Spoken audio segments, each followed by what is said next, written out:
Devocional Estudo Bíblico de Gênesis, capítulo de número 27. Jacó rouba a bênção de Esaú.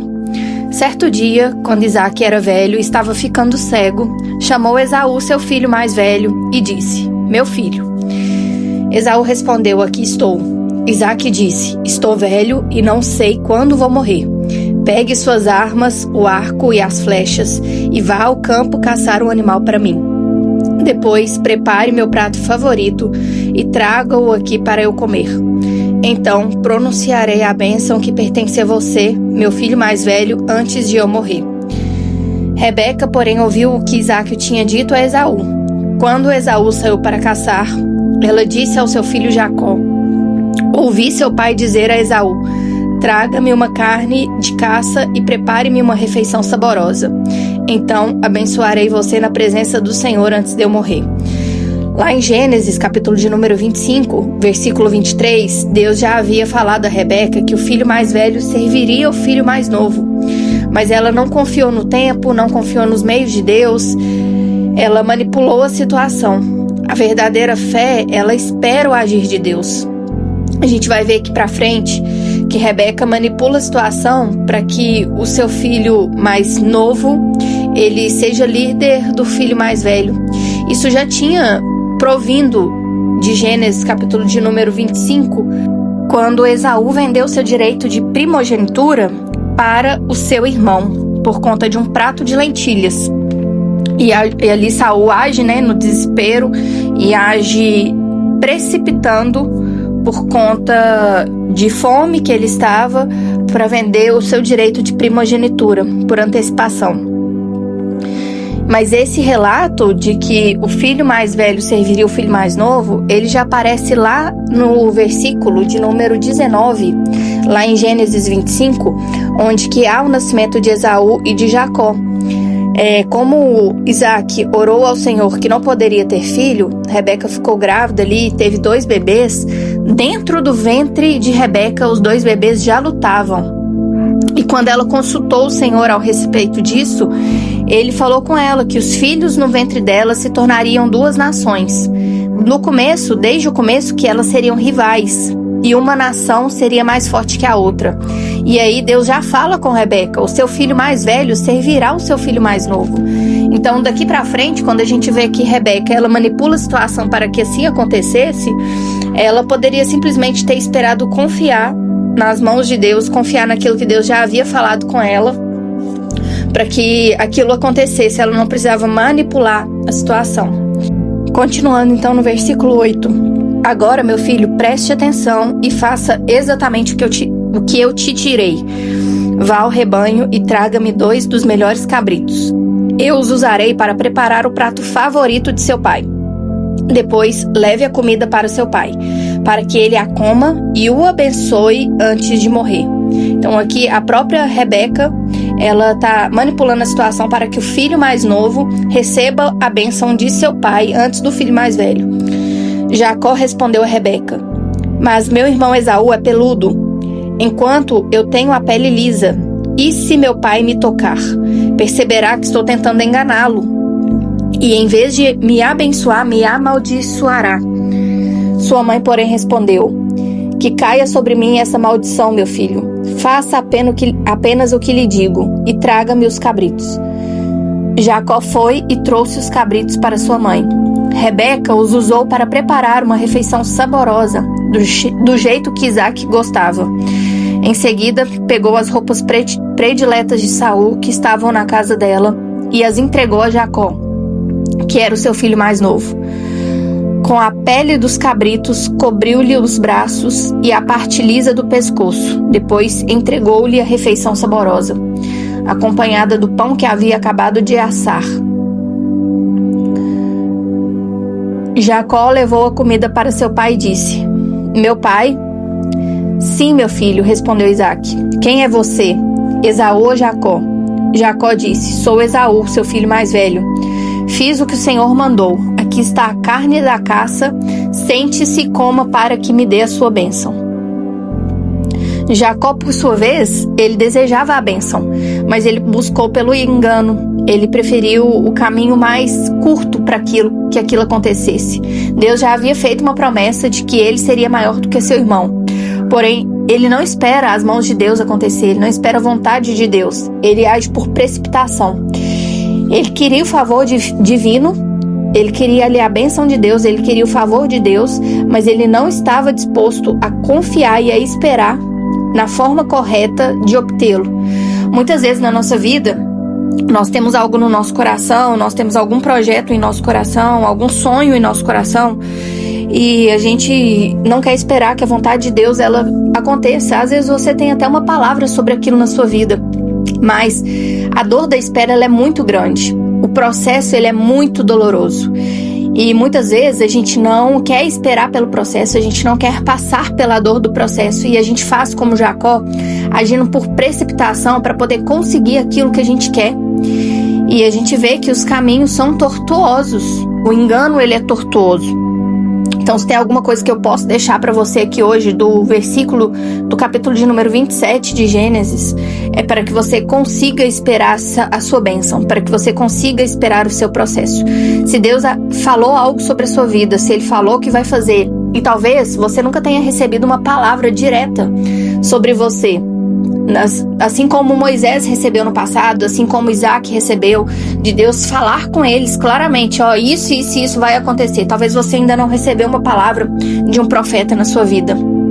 Eu, por muito tempo, nunca havia recebido uma palavra e uma promessa sobre a minha vida, mas eu tinha em meu coração sonhos e projetos que para mim eram muito claros que era Deus que havia colocado. O Espírito Santo falava claramente comigo sobre aqueles sonhos e projetos.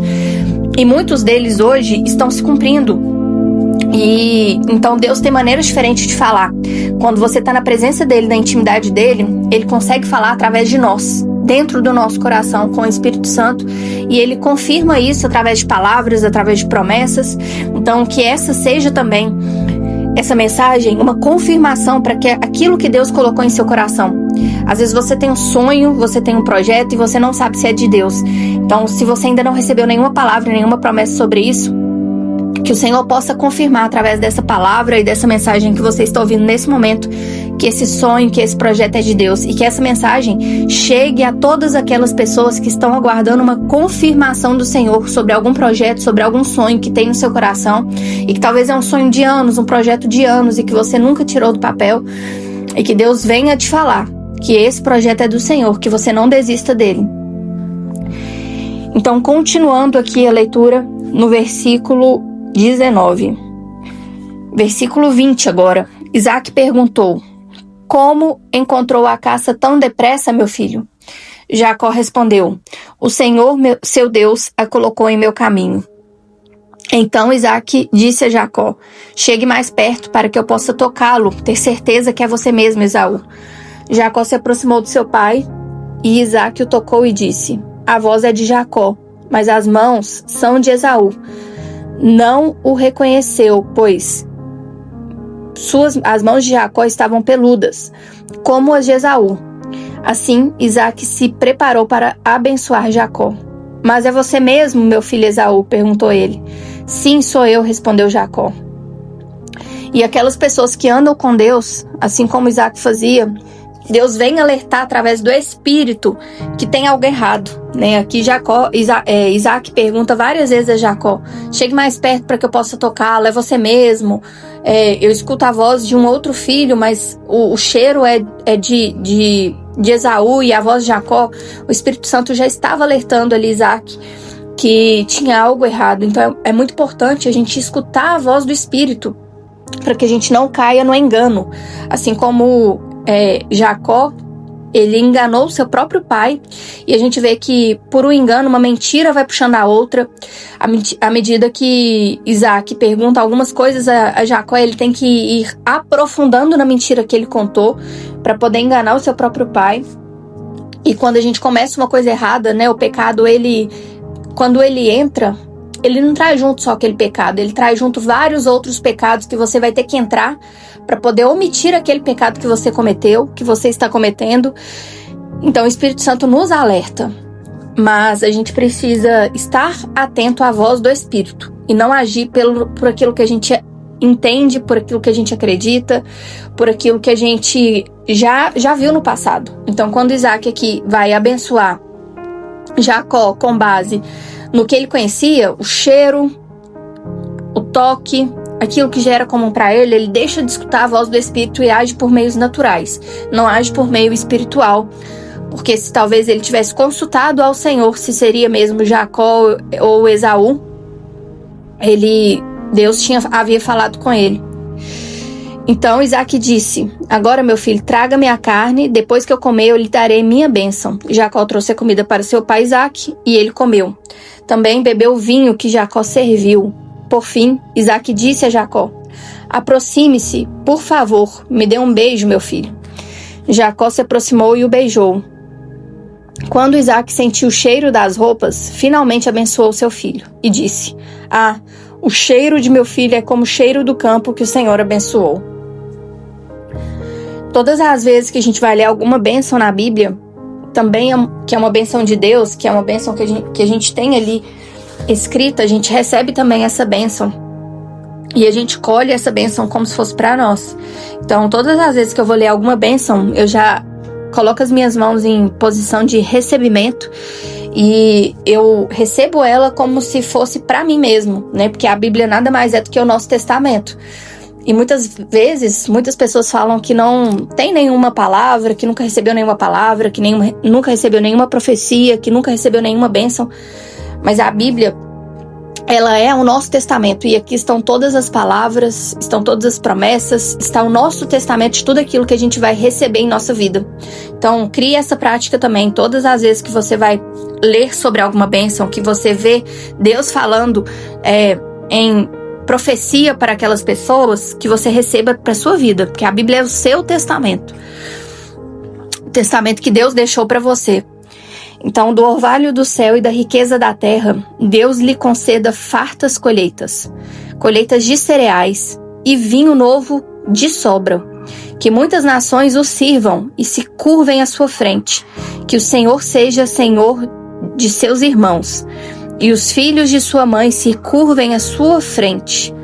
Todos que o amaldiçoarem serão amaldiçoados e todos que o abençoarem serão abençoados. Assim que Isaac terminou de abençoar Jacó, e logo depois de Jacó ter saído da presença de seu pai, Esaú voltou da caça, preparou uma refeição saborosa e levou para seu pai e disse: sente-se, meu pai, e coma minha caça para me abençoar. Isaac lhe perguntou: quem é você? Ele respondeu: sou Esaú, seu filho mais velho. Isaac começou a tremer incontrolavelmente e disse: então quem me serviu uma carne de caça? Acabei de comê-la pouco antes de você chegar e abençoei quem a trouxe. Essa bênção deve permanecer.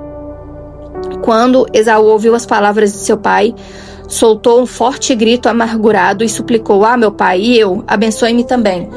E aqui às vezes você pode pensar que era somente Isaac abençoar o seu filho Esaú, mas no passado a bênção, ela era muito importante. Por isso que as palavras dos nossos pais, elas são importantes e elas carregam um peso diferente para a nossa vida.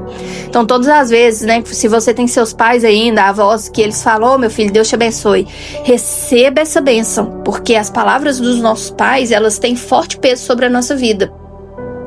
Então, no passado, essa bênção que era entregue, e aí entregue aos filhos mais velhos, elas tinham um poder espiritual muito grande, mas tinham um poder de vida muito grande também. Então, uma vez que ele era abençoado e que ele recebia essa bênção para ele, essa bênção não poderia ser repassada a outra pessoa, porque a bênção já havia sido entregue. Então, não era tão simples Isaac passar essa bênção para Esaú, porque a bênção, ela era direcionada para aquela pessoa. Então não era só ele proferir aquelas palavras, não, porque ela tinha um peso espiritual muito grande e um peso de vida muito grande também no processo. Mas Isaac disse: seu irmão esteve aqui e me enganou, levou embora a bênção que pertencia a você. Esaú exclamou: não é de admirar que ele se chame Jacó, pois é a segunda vez que me engana. E a gente falou, né, que Jacó já havia trocado a primogenitura por um prato de lentilhas, né? Esaú trocou a primogenitura com Jacó por um prato de lentilhas. E aqui a gente vê a reclamação, que ela não é só pelo arrependimento, é também pelo remorso daquilo que ele tinha perdido. O Esaú aqui representa alguém que troca o eterno, aquilo que Deus tem para nós, aquilo que é eterno para nossa vida, por aquilo que é imediato. Então ele trocou o imediato do prato de lentilhas pela sua primogenitura, e aqui novamente ele perde a sua bênção por aquilo que já havia acontecido e que havia acontecido no passado e que estava apenas se concretizando agora. Então Esaú exclamou no versículo 36: não é de admirar que ele se chame Jacó, pois é a segunda vez que me engana. Primeiro tomou meus direitos de filho mais velho, e agora roubou a minha bênção. O Senhor não guardou uma bênção sequer para mim, meu pai? Isaac disse a Esaú: fiz de Jacó o seu senhor e declarei que todos os seus irmãos servirão a ele. Garanti a ele fartura de cereais e vinhos. O que me resta para dar a você, meu filho? Esaú suplicou: por acaso o Senhor tem apenas uma bênção? Ah, meu pai, abençoe-me também. Então Esaú chorou em voz alta. Por fim, seu pai Isaque lhe disse: você viverá longe das riquezas da terra e longe do orvalho do céu. Viverá por sua espada e servirá seu irmão. Quando, porém, conseguir se libertar, sacudirá o peso desse jugo. E o jugo aqui, ele tem uma visão espiritual, mas também literal. Na parte literal, o jugo era uma peça de madeira que era colocada sobre o pescoço de 2 bois, para que eles pudessem andar na mesma frequência, eles pudessem andar na mesma velocidade, da mesma forma, puxando uma carroça ou um arado. Então eles andavam ali na mesma frequência. Isso é o jugo literal. Agora, o jugo espiritual, ele vem muitas vezes tratado na Bíblia como uma forma de opressão. Então, uma forma de opressão, de escravidão. Então, é estar debaixo de uma escravidão, estar debaixo de uma opressão, ser guiado por aquela escuridão, por aquela opressão. Então, quando Jacó fala, quando conseguir se libertar, sacudirá o pescoço desse jugo. Então, ele traz o sentido literal, que é a peça de madeira que fica no pescoço do boi para poder guiar ele, mas no sentido espiritual, quando ele Esaú conseguisse se libertar da opressão do seu irmão, aí sim ele sacudiria esse pescoço do jugo. Então é de forma literal, mas também espiritual que ele traz essa figura do jugo aqui, muito utilizado no passado para poder guiar, para poder colocar os 2 bois ali, um debaixo do movimento do outro, né? Para que eles pudessem, um debaixo do movimento do outro, um obedecendo o outro ali, andarem juntos. Versículo 41. Jacó foge para Padã Arã. Daquele momento em diante, Esaú passou a odiar Jacó porque o seu pai o havia abençoado. Começou a tramar: em breve meu pai morrerá, então matarei meu irmão Jacó. Quando Rebeca soube das intenções de Esaú, mandou chamar Jacó e lhe disse: ouça, Esaú se consola com planos de matar você.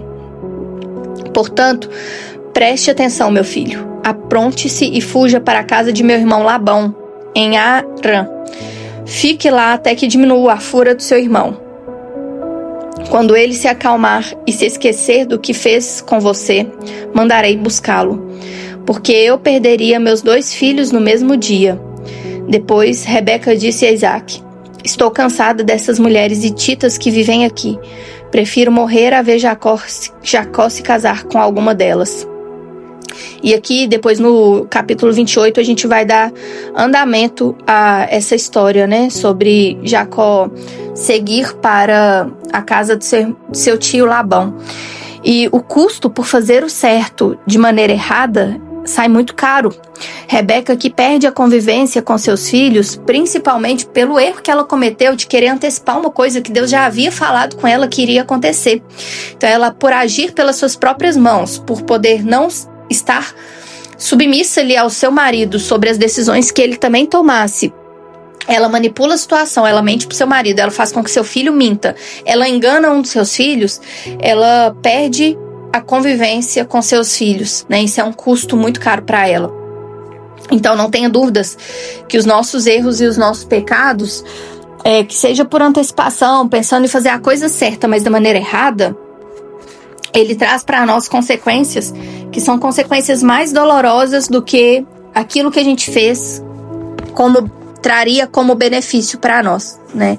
Então, se tem alguma coisa na sua vida que você precisa de tomar decisão, que você está em um momento para tomar decisão e para poder agir, pense sobre aquilo que Deus tem para você. Muitas vezes Ele pede a gente para esperar, para passar pelo processo, para passar pelo deserto, que é muito doloroso, mas é uma forma de preparação para nós, para que quando a gente atravessar esse processo, atravessar o deserto, que a gente esteja pronto para poder viver aquilo que Deus nos prometeu. Não antecipe aquilo que Deus não te falou para antecipar.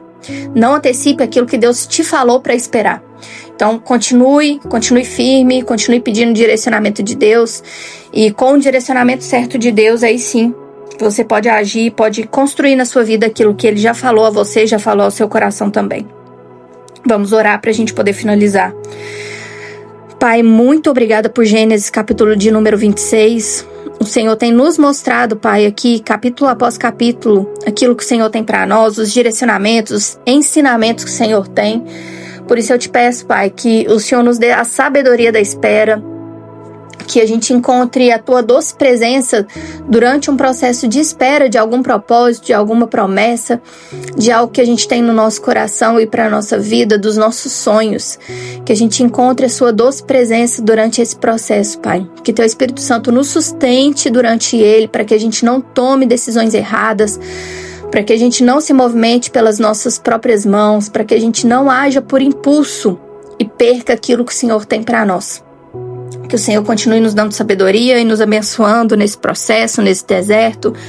E cultive em nós a esperança da espera, a doce presença do Senhor nesse momento, a pureza do nosso coração e a sabedoria para poder esperar o Teu tempo. O Teu tempo é certo, Ele não erra. O que o Senhor tem para nós, Ele vai se cumprir, porque o Senhor não é homem para que minta, não é filho do homem para que se arrependa. Então, se uma vez que o Senhor colocou no nosso coração, ou nos deu uma palavra diretiva sobre algo, é certeza que aquilo irá se cumprir sobre a nossa vida. Nos dê a doce presença da Tua espera, Senhor. Da espera do Seu tempo, da espera que aquele propósito se cumpra. Tira toda a ansiedade do nosso coração, tira toda comparação do nosso coração, comparação de tempo, comparação de vida mesmo, das pessoas à nossa volta, de pessoas que a gente conhece. Tira toda a autocobrança, tudo aquilo que foi colocado na nossa mente, de que o que seria certo e o que seria tempo para cada coisa. Reconstrua e renova a nossa mente em relação a isso. Essa é a oração que eu te faço em nome de Jesus. Amém.